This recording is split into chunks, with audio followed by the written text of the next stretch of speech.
Et il y en a qui se posent la question de comment faire pour financer leurs études en Europe. Donc dans cette vidéo, je vais te donner quelques astuces, quelques informations qui pourront t'aider, qui pourront t'aiguiller à toi aussi pouvoir faire financer tes études en Europe sans avoir à débourser pratiquement rien. Donc voilà, après si tu as d'autres questions, n'hésite pas à me les poser en commentaire, à t'abonner à la chaîne, à liker la vidéo et à partager éventuellement à ceux qui pourraient être intéressés par ce style de vidéo. Donc on y va tout de suite.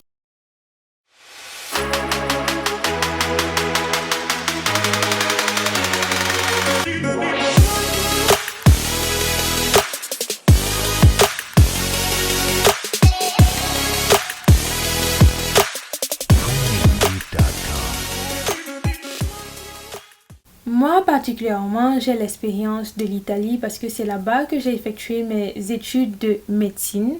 Maintenant, je me trouve en Allemagne pour pouvoir aussi effectuer ma spécialisation et encore ici, la spécialisation, c'est quelque chose de totalement différent. J'y reparlerai dans une autre vidéo.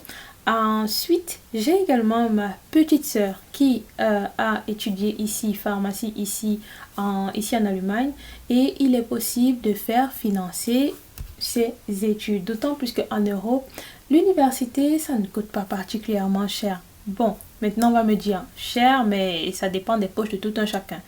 En tout cas, comparé à ceux qui sont en Amérique, je peux vous dire que ces cadeaux, ça ne coûte rien. Encore qu'au Cameroun, on a des universités qui coûtent souvent plus d'1 million par semestre. Donc vraiment, non, ça revient pratiquement au même. Alors, comment faire pour financer ces études? Je vais te prendre mon exemple à moi, particulièrement qui a étudié en Italie. Quand j'étais en Italie, j'ai eu la possibilité d'accéder à une bourse d'études. Pour pouvoir accéder à cette bourse d'études-là, la première année, il faut prouver que tes parents ne sont pas capables de te payer les études. Donc, tu vas devoir fournir une certaine documentation. Désolée, l'allemand est dans ma tête. Documentation, je crois. Documentation en allemand. Bref, désolée. Donc, du coup, tu vas devoir fournir des documents qui attestent de cela. Et vraiment, ce n'est pas du tout compliqué. C'est la partie la plus facile à faire. Vraiment, trop facile à faire.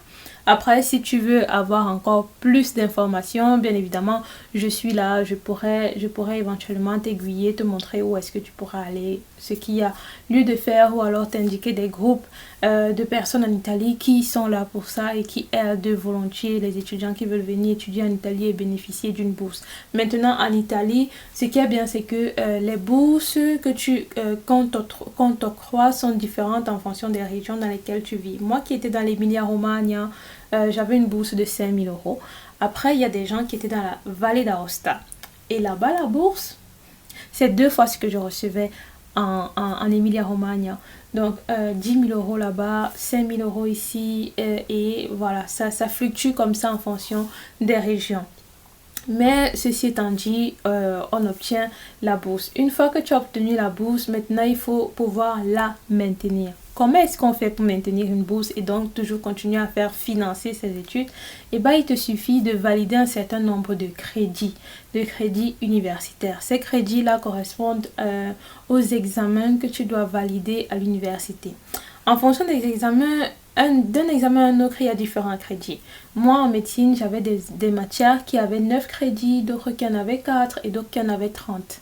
Donc, voilà, aussi en fonction des universités, des facultés, ça pourrait varier. Moi, les crédits que j'avais en médecine, ce ne sera clairement pas la même chose que ceux qui étudient ingénierie. Et j'avais des copines qui étaient en ingénierie. Et quand moi, je leur disais que j'avais des matières de 30 crédits, et ben elles avaient des matières 6 crédits, quoi. 6 crédits, 9 crédits, c'était vraiment le max. Donc, voilà. Une fois que ça s'est fait, vraiment, il te suffit au fur et à mesure des années de toujours maintenir ta bourse. Et il y a des gens comme ça qui ont réussi à étudier 6 ans de médecine sans avoir eu à financer quoi que ce soit. Donc, tu reçois ta bourse à chaque fois que tu prouves que tu as validé tes matières. Encore que dans la région où moi j'étais, quand tu as des notes qui sont suffisamment bonnes, je ne t'ai pas dit très bonnes, suffisamment bonnes, ils te donnent aussi un travail à part-time.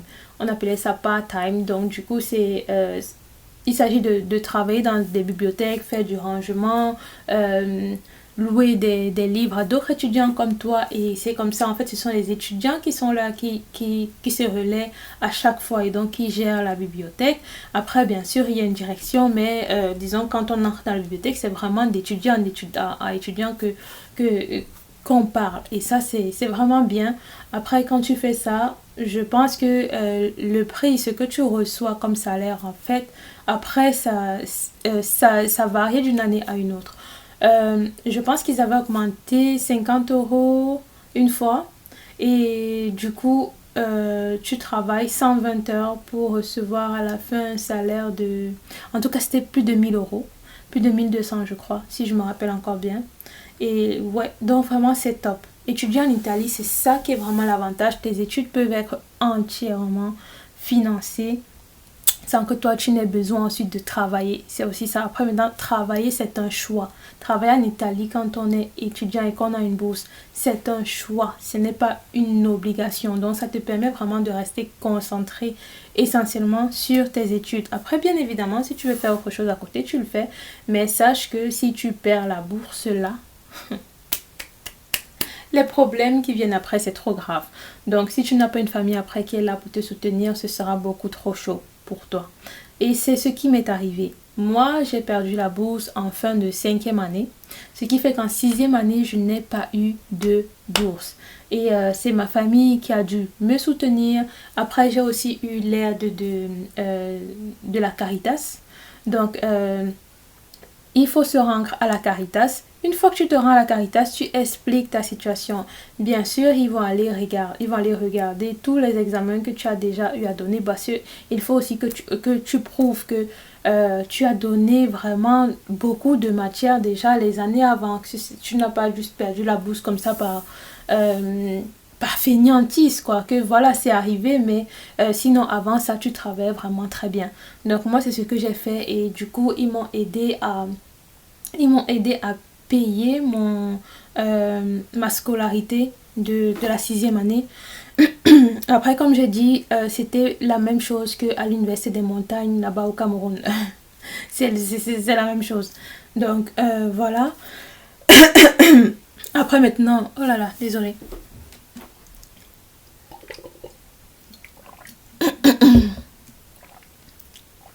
Voilà. Alors, ils m'ont donc aidé à payer ma scolarité. Et une fois que ça s'est fait, eh ben, il te faut quand même pouvoir vivre au quotidien, vu que tu n'as plus de bourse. Et particulièrement, moi, par contre, c'était ma famille qui me payait ma maison.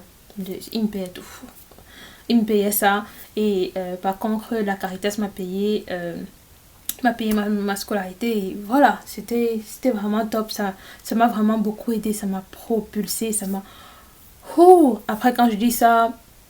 malheureusement, je vois bien qu'il y en a qui n'ont pas souvent accès à ces informations-là et je trouve que c'est bien de pouvoir faire des vidéos comme ça pour partager à ceux qui n'ont pas l'information parce que moi aussi j'ai dû beaucoup la fouiller, beaucoup, et je suis tombée donc sur une fille qui m'a donné cette information et c'est où pour moi maintenant je n'avais plus de stress par rapport à ma scolarité. Je pouvais juste encore une fois de plus me reconcentrer sur mes études et c'est ce que j'ai fait et j'ai validé. Par contre, si vous ne validez pas ensuite vos matières cette année-là, ils ne vont pas repayer, ils ne seront plus là, ce sera ton dos, ce sera ton histoire, tu vas te démerder. Et pour avoir vu, ça fait vraiment des ravages quand on n'a pas de bourse et qu'on n'a pas de soutien non plus de la Caritas et qu'on doit travailler pour payer ses études.